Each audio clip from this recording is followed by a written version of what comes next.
quite a few ways that you can go setting up an armbar. The one that I'm most fond of, I actually learned this from Tony Pakinski, and it's on his Gunji University online. I highly recommend that you check it out. If I got him in my guard and I got him pulled in, if I start smacking his face and his hand comes up, when he starts to defend himself, I always have that space to fill that space. Lock up the arm lock. When you're here, grab onto the wrist if you can, but this one's pretty fast.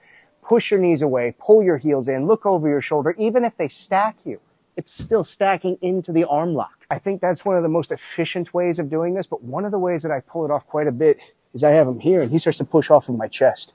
When he pushes off of my chest, push backwards. Yes, that was easy. Everything stays there. The opponent's going to feed it in different ways. The idea is to keep your spine straight, look up and over your shoulder, push your knees away, pull your heels in, and keep your knees past your hip bones for safety. What if, this is a big what if they did stack you? But this is something I wish that I had been taught when I was a white belt.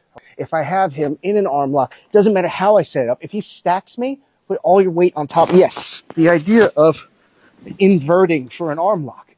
There's always a possibility because there's a possibility of space. What if, when I get here, I want you to start thinking about, instead of, I'm gonna get that submission, I would start to think, I'm gonna stay completely safe.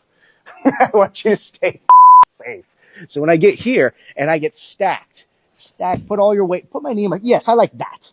Right now, there's no space for me to come up underneath, right? I can take the back. No one taught me that.